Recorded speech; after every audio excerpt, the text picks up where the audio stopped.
Olá, sintonizados, estamos no 10º episódio do CBcast Nota de Rodapé, aqui de Unai, o essencial nas entrelinhas. O CBcast Nota de Rodapé é um quadro do CBcast, nosso capim branco, podcast aqui de Unai, que fala sobre as obras dos unaienses ou pessoas que têm, de alguma forma, ligação com Unai, Minas Gerais. E hoje comigo aqui, o desembargador Raimundo Messias Júnior, que escreveu sobre o livro Equidade na Fixação dos Honorários Sucumbenciais, uma obra que recém-lançada e trouxe para nós um profundo conhecimento jurídico, e nós vamos falar um pouquinho sobre ela. Comigo aqui, Raimundo Messias, seja muito bem-vindo no nosso CBcast, Raimundo. E a primeira pergunta que eu faço é: o que motivou você a escrever esse livro na equidade da fixação dos honorários? Muito obrigado, Rafael, pelo convite. Me sinto muito honrado de estar aqui, podendo participar desse seu programa que já é sucesso e que tenho acompanhado com muita alegria. E eu posso te dizer que a motivação deste livro, ela vem de 30 anos atrás, quando nós tomamos posse no cargo de juiz de direito em 1996. Nós guardamos o discurso de posse, na ocasião proferido pelo então presidente, o desembargador Márcio Maristeu Monteiro de Barros, e ele colocava exatamente algumas lições que até hoje elas são extremamente significativas para o nosso dia a dia. E ao comentar a respeito da função, ele dizia, entre outras questões, algo de muito relevo, em que destacava que ele não receava as más leis, porque bastavam bons juízes, que ainda com as piores leis teríamos a melhor das justiças. Então é um ponto de partida que nos conduziu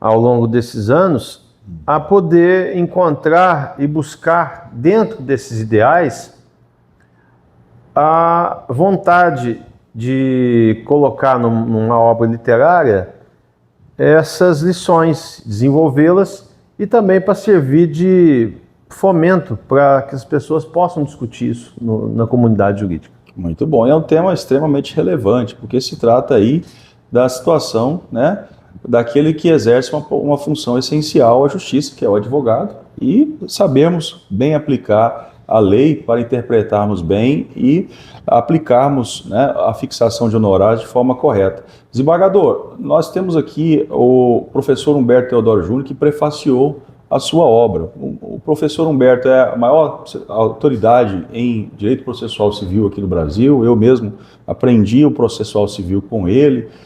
Professores meus, todos eles se baseiam no Humberto Teodoro, que é uma referência para nós não só no direito processual civil, mas em toda a situação jurídica. Qual a importância do professor Humberto? Porque o CBcast também ele serve para os nossos alunos, né, do direito. Qual a importância do professor Humberto para o mundo jurídico? Bem, a participação do professor Humberto neste livro, prefaciando, ele tem toda uma simbologia, porque afinal de contas, o professor Humberto ele é natural de Ituiutaba. E a minha mãe também é natural de Ituiutaba, e eles foram contemporâneos na infância, e foi com grande alegria que eu recebi este sim, através de um convite que lhe foi formulado para prefaciar o livro. E o professor Humberto hoje é o maior jurista em atividade no Brasil. A questão do conhecimento e do estudo do processo civil formou e ainda continua formando gerações e gerações de estudiosos do direito. E é interessante destacar que o professor Humberto, ele é aquela pessoa que até hoje, ele, no alto dos seus quase 90 anos, você conversa com ele, você sente como ele está atualizado, que ele deixa essa mensagem, que nós fazemos a faculdade de Direito para poder exercer a nossa profissão, para poder desempenhar aquilo que nós escolhemos ao longo da faculdade, mas principalmente ele diz que a gente forma em Direito para aprender a estudar o direito. Ótimo.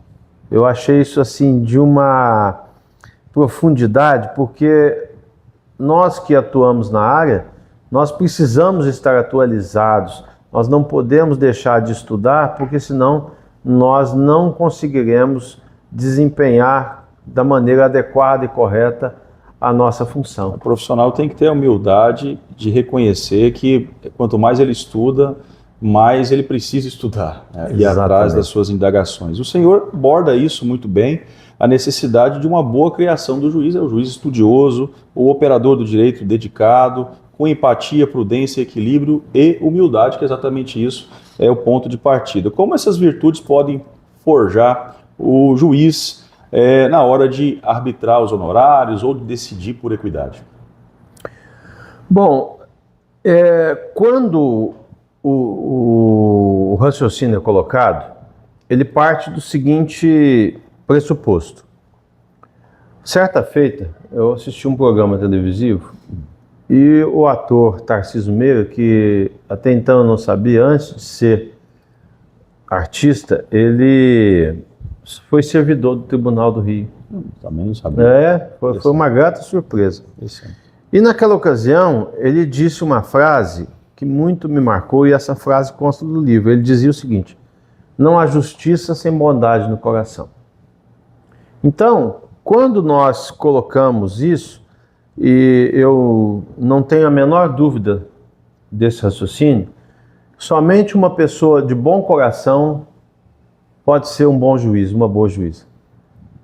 E esse bom coração, ele parte de valores. Por quê? Porque para o exercício da função judicante, eu preciso necessariamente e principalmente de ter algo que se chama empatia. Perfeito. Que é a capacidade de me colocar no lugar do outro, para sentir, ou pelo menos projetar a dor que o outro sofre, a angústia que o outro sofre. Perfeito. Porque se não houver essa habilidade, eu corro o risco, muitas vezes, de proferir decisões que não vão espelhar a justiça para o caso concreto. Por quê? Porque faltou um olhar diferente, porque nem todos os casos têm soluções idênticas. Eu costumo dizer que no direito, na hora que o juiz vai proferir uma decisão, ele precisa raciocinar que ele está lidando com roupa de alfaiate. Isso mesmo. A cada um tem uma medida exata. Exatamente. Muito bom, muito bom. Bom, fazendo um resgate histórico aqui, o seu livro aborda muito e ele apresenta um saudosismo com o Código de Processo Civil de 1939, que eu também sou muito fã, e quando eu comecei a ler o livro, eu fiquei muito entusiasmado com essa abordagem, justamente porque a qualidade e várias respostas nós buscamos de interpretação no Código de 1939 até hoje. E esse é o ponto que me chama a atenção. O Brasil, ele acaba trazendo muitas inovações legislativas de maneira até muito rápida, né, desembargador? E tem um brocardo romano que diz legem habemus, ou seja, nós temos muitas leis, e talvez assim a aplicabilidade delas fique um pouco mais distante daquilo que seria necessário. O que nós perdemos com essa evolução, ou ganhamos, né, com essa evolução legislativa dentro do processo? Eu vejo que, num primeiro momento, é preciso entender que o Brasil ele tem uma civilização relativamente nova. E nós somos um país miscigenado. Sim. A lei, ela não alcança todos os casos. E os fenômenos sociais, as mudanças culturais, elas vão acontecendo e o objetivo do legislador é exatamente tutelar essas relações jurídicas, essas relações sociais. E a partir do momento que eu tenho interesses, por exemplo, nós estamos acompanhando recentemente a comissão do novo Código de Processo, do novo Código Civil, já está trazendo para o âmbito normativo a questão dos seres sencientes, que são os animais, né? E que hoje é algo que nós não podemos fugir. Sim. Né? Nós temos hoje que é evidente que a relação com os animais domésticos, ela chega a ser uma relação quase que familiar. Sim. Integrante da família. Independentemente de concordância ou discordância desta forma de apego, isso é uma realidade que precisava ser abordada para que o judiciário possa, diante dos conflitos, apresentar as soluções. Sim. Pois bem, então a partir do momento que se evolui, é importante que se traga, sim, soluções legislativas para espancar e resolver esses problemas. Mas, por outro lado, o que nos preocupa, e conforme conversávamos, é que nós temos aqui no Brasil uma produção de leis em escala industrial. E num país com um volume tão absurdo de leis, nós sabemos que o que importa é que elas sejam cumpridas. Sim. E não necessariamente que eu tenha esse calhamaço legislativo. Em países que já são mais evoluídos ou que têm mais tradição jurídica, nós sabemos que são poucas leis. Se nós formos na Inglaterra, onde vige o costume, não é? Ou na Itália, que estuda direito há mais de 2000 anos, é vergonhoso você pegar o volume do Código de Processo italiano e o brasileiro. Exato. Né? É uma diferença absurda. São poucos artigos, porque eles não precisam de tantas regras positivadas para resolver os seus interesses em direito. Mas nós temos um país em que os costumes que encontramos, por exemplo, no Paraná, são completamente diferentes dos costumes do Maranhão. Exato. E o Brasil, por ser esse país continente, ele invariavelmente peca por isso. Mas no âmbito do direito processual civil, eu também entendo que naquela época, nos idos de 39, havia uma técnica mais apurada, havia, por exemplo, intérpretes e doutrinadores do quilate de um Ponce de Miranda, sim, que nos traziam elementos, e até hoje essas obras servem de referência, servem de base. Sem né? dúvida. E, nada obstante essa evolução, e hoje nós temos, né, o Código de 2015, uma tentativa até mesmo de trazer para o direito brasileiro uma aproximação do direito norte-americano, que é a questão dos sistemas de precedentes, que busca efetividade, que busca segurança jurídica. Nós não podemos esquecer que as lições que sempre houveram de décadas atrás, elas, em boa parte do nosso código, não deixou de prevalecer o mesmo espírito. Perfeito. O senhor também cita muito Aristóteles no seu livro, né? E o Aristóteles nos ensina, né, falando dos clássicos aí, você citou Ponce de Miranda da área jurídica e também era um mestre de outras áreas também, né? Enfim, é uma pessoa espetacular. Aristóteles, filósofo grego aqui, ele traz e ensina que o direito é a arte da equidade. E a palavrinha equidade no seu livro ela é bem retratada. Quais são a essência, né, e as recomendações que Aristóteles traz para nós nessa situação difícil, muitas vezes, da gente ver, por exemplo, o tabelamento de honorários fixados pelo Código de Processo Civil e como chegar nessa equidade na fixação desses honorários, desembargador. A coisa ela tem uma relevância porque quando na gênese do estudo desses raciocínios, quando se fala lá na Grécia Antiga, em que Aristóteles sustenta o seguinte: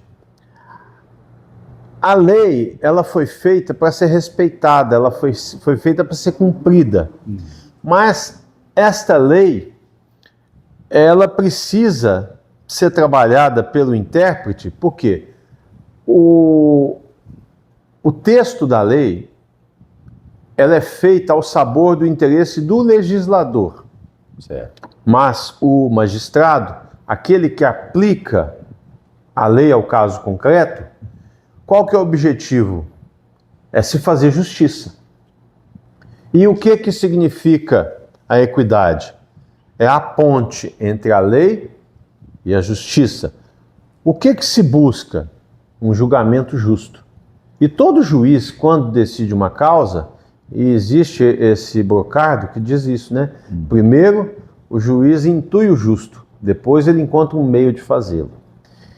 Então, esse juiz que, ao julgar, ele leva para o processo toda a sua história, os seus medos, as suas circunstâncias, os seus traumas e às vezes até os seus preconceitos. Só que o magistrado, ele precisa, na hora de decidir, aquela palavra muito bem dita, né? Equidistância. Exato. Ele precisa guardar a necessária distância e deixar de lado os seus próprios conceitos, mesmo sendo um exercício muito difícil. Sim. Porque é difícil você exigir de uma pessoa humana, porque o juiz é uma pessoa humana, é uma pessoa de sentimentos, Sim. é uma pessoa que tem preferências, mas quando, diante da sua atividade de juiz, ele não pode ter preferências, ele não pode ter proximidades, ele tem que guardar uma distância segura para que ele possa ser justo com aqueles que estão diante de um conflito. Então, eu vou dar um exemplo concreto para que o nosso espectador possa entender. Perfeito. Eu sou um juiz de área de família. Aí eu fui criado num ambiente em que a figura do pai sempre foi alguém ausente, nunca contribuiu e eu sempre tive aquele sentimento negativo. E amanhã eu estou diante de um processo que tem lá um cidadão que tem o mesmo histórico do meu pai. Como é que eu posso proferir um julgamento justo se eu enxergar naquele cidadão, naquele litigante, a figura que eu trouxe na minha história? Então, o juiz ele tem que saber se distanciar e olhar de maneira técnica, científica, para poder ser justo em relação aos fatos. Muito bem, desembargador. E nós conversamos há pouco tempo agora a importância dos costumes para preencher a interpretação correta desta fixação legal. A lei, ela traz alguns parâmetros que precisam ser preenchidos na interpretação da lei, a análise de provas, e a solução deve partir dessa equidistância, que é justamente você se abster das suas influências pessoais, dos seus vieses, e muitas vezes dá aquela sentença que fala, poxa, eu penso diferente, mas eu tenho que dar uma decisão de acordo com os costumes, de acordo com o que diz a norma legal. Então, nunca é tão fácil essa atividade. Mas nós estamos no 10º episódio do nosso programa Nota de Rodapé, o livro Equidade na Fixação dos Honorários, do desembargador Raimundo Messias Júnior, que nós estamos aqui falando, e o desembargador Raimundo, ele tem muita ligação com o Unai, porque a esposa é unaiense, né? E ele sempre está por aqui por Unai, participou de vários eventos aqui conosco, né, desembargador? E nós estamos falando dessa obra que não é uma obra simplesmente de fixação de honorários. Eu fiz a leitura atenta, inclusive até brinquei com o desembargador que eu tenho a mania de anotar, né, os livros, né, e pregar algumas páginas aqui anotando, escrevendo, né? Mas como esse costume meu, né, ajuda a fixar, né, o que foi lido, né, eu extraí um ponto aqui que eu acho importante. Você cita direito à saúde, né, que é um ponto específico. E quando envolve direito à saúde, nós temos de outro lado a fazenda pública, os cofres públicos. E os critérios que o Código de Processo Civil, a lei nossa processual fixou, muitas vezes ele chega num denominador muito excessivo de fixação desses honorários. Qual seria a recomendação, que o livro até faz um recorte, né, da aplicação de equidade na sucumbência das demandas de saúde, desembargador? É uma questão que nos preocupa muito, porque partimos no livro da seguinte realidade: a justiça da remuneração. Quando se fala em honorários sucumbenciais, nós estamos falando do direito que o advogado tem de receber pelo trabalho prestado. Perfeito.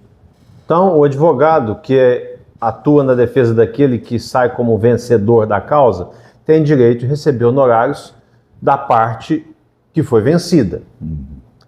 Entretanto, no Código de 2015, o legislador introduziu o parágrafo 3º, especificamente em relação à fazenda pública. No artigo 85, né? Isso. E no parágrafo 8º e o 8º-A, que veio em 2002, ele acrescentou a hipótese de utilização da equidade quando o valor for irrisório. Pois bem, quando o tema é saúde, nós partimos do seguinte pressuposto: a saúde é um bem inestimável. Não se pode quantificar o preço da saúde. Não é pelo preço do remédio, pelo preço do tratamento. E quando decisões eram proferidas utilizando a tabela do parágrafo 3º e muitas vezes atrelando valores quantificados para esses assuntos, nós estávamos encontrando decisões judiciais com fixações de honorários de R$50 mil, R$70 mil, por um processo que não tinha complexidade, muitas das vezes, em processos que não demoravam para tramitar, em processos que não exigiam do advogado deslocamentos sucessivos. Obviamente que há casos e casos.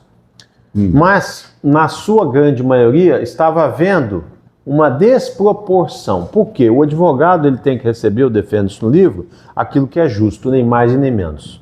Eu não posso pegar um caso em que o advogado, que todo advogado, por mais elementar que seja um processo, ele tem trabalho, o cliente fica em cima dele, ele não tem paz, ele não tem sossego, às vezes ele não dorme, ele entra naquela agonia do cliente, ele fica na dependência, às vezes, da solução de um caso que muitas vezes vai ser moroso, em função da própria falta de estrutura que nós temos do judiciário com relação ao material humano, que não permite que a gente dê conta da vazão necessária. Enfim, por todas essas circunstâncias, eu não posso chegar no final e condenar lá, pagar R$100 de honorários. Isso é aviltante, isso desprestigia, isso não valoriza o trabalho do advogado. Perfeito.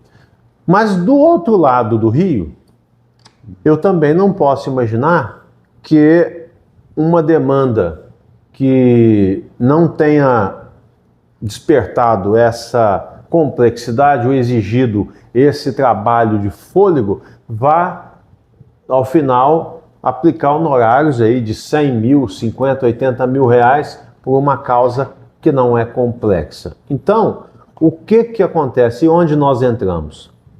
A aplicação da ferramenta da equidade, porque o juiz ele é um intérprete da lei. Perfeito.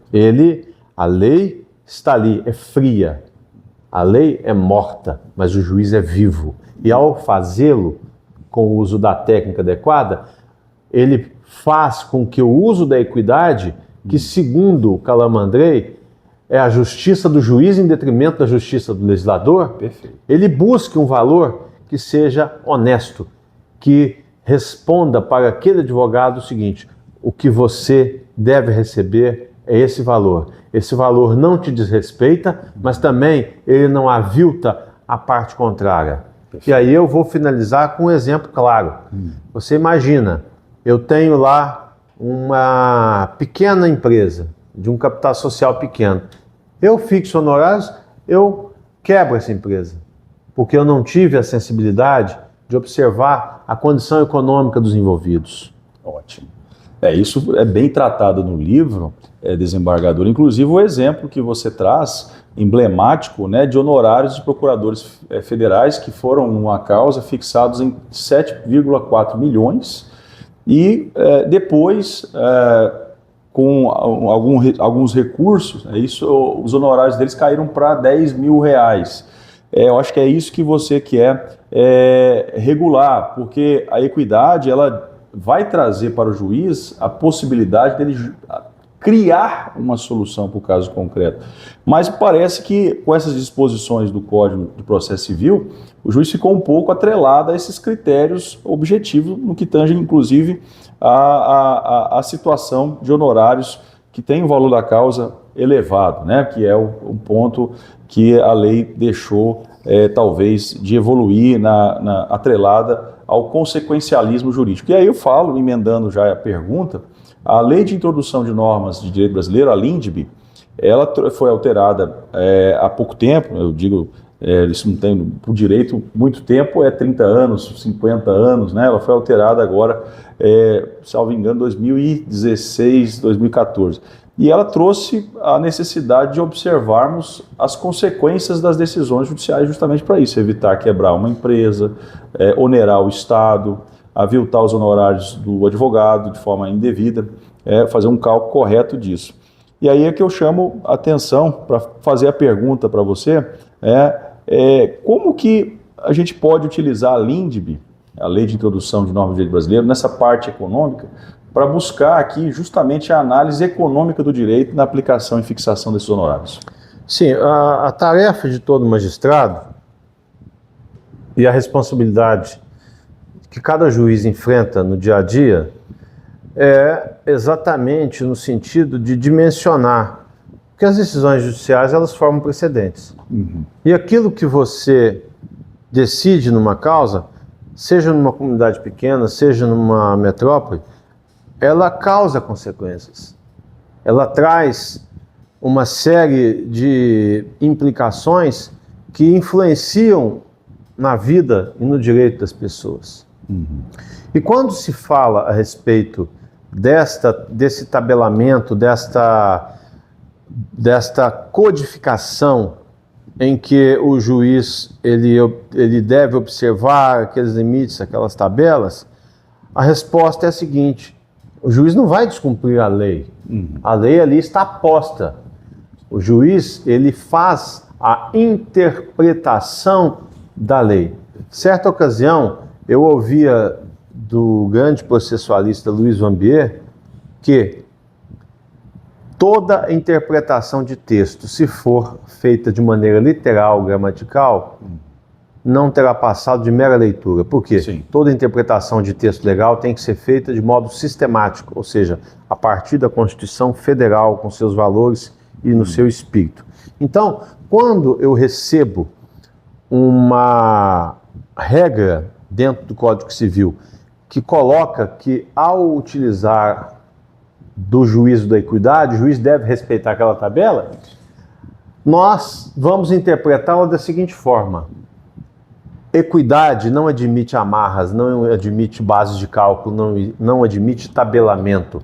A equidade é um instrumento, é uma prerrogativa do magistrado de buscar, na sua íntima convicção, mas dentro da técnica jurídica, observando aqueles requisitos que envolvem o tempo de duração, a complexidade da causa, a duração, a questão do deslocamento, enfim, os critérios técnicos, porque o juiz ele presta contas Sim. dos fundamentos de sua decisão, até mesmo que possa ser revisado em segundo grau de jurisdição. Perfeito. Mas, de qualquer modo, nós, magistrados, não podemos e não devemos aplicar a lei cegamente. Nós temos que interpretá-la visando o justo. E, pegando já um contraponto nesse argumento, nós temos um confronto de precedentes nos tribunais superiores, Sim. que é o tema 1076 e o 1225, Sim. em que no STJ nós não temos um precedente formado com maioria absoluta, foi decidido por 6-5. Sim. E ali, bem apertado, prevaleceu o entendimento de que não é possível o juiz adotar a equidade quando os honorários forem excessivos. Só que qualquer criança de quinta série sabe muito bem, e a gente usa aqui até de uma expressão que é muito conhecida no vulgo, né? Uhum. Pau que bate em Chico, bate em Francisco. Exatamente. E como nós vamos encontrar no voto da ministra Andrige, Nancy Andrige, que foi aquela que abriu a divergência no tema 1076, ela coloca muito bem. Isso é uma hipótese de equidade de mão única. Sim. Quando eles são irrisórios e ultrajam, Equidade está prevista, claro. pode usar a equidade sim, para aumentar. Isso. Mas quando ele vai do outro lado da margem do rio e é exagerado, não posso fazer o mesmo A regra é matemática. raciocínio. Isso conflita com o princípio da simetria das leis e isso causa injustiça. E o juiz, ele não transige com iniquidade. O juiz, ele precisa, por questão de consciência, buscar o justo.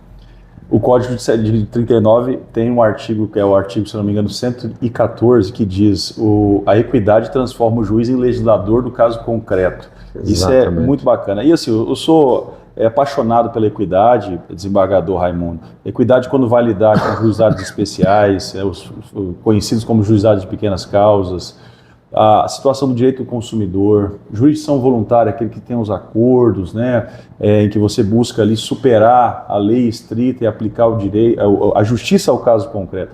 E aquele velho ditado, o conflito entre o direito e a justiça, nós sempre ficaremos ao lado da justiça, né, que é justamente essa equidade que nós estamos falando, né, tratar os iguais de forma igual, os desiguais também de forma desigual, mas na medida de sua desigualdade, ou seja, justamente a aplicação do justo ao caso concreto.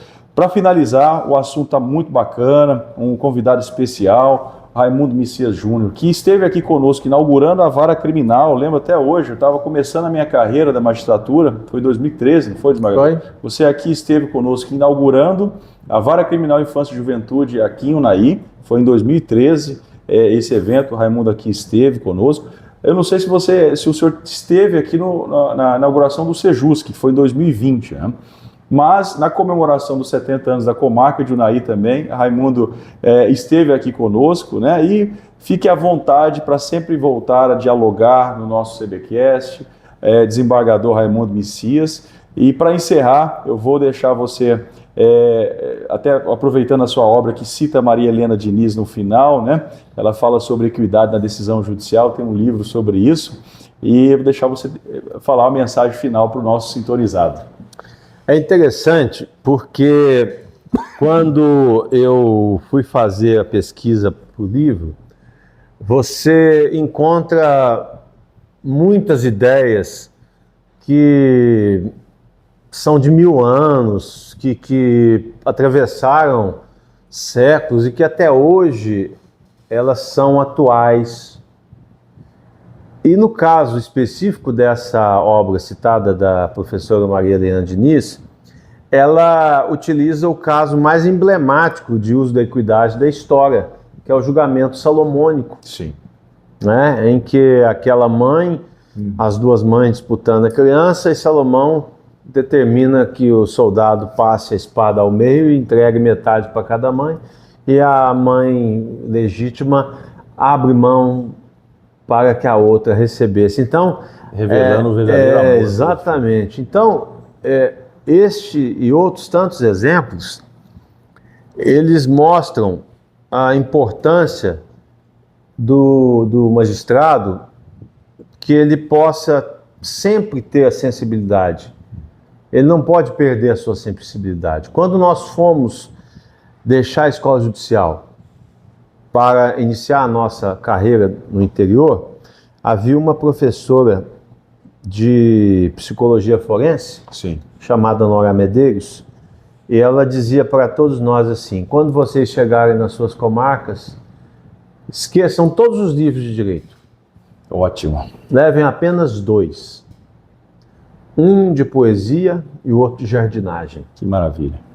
Muito bom. Ela quis deixar exatamente isso, que a pessoa humana que recebe esta tarefa dificílima de julgar as condutas do seu semelhante, ela precisa de ter no seu coração esses sentimentos, essas habilidades, porque a mensagem do livro ele é encerrado com essa frase, né?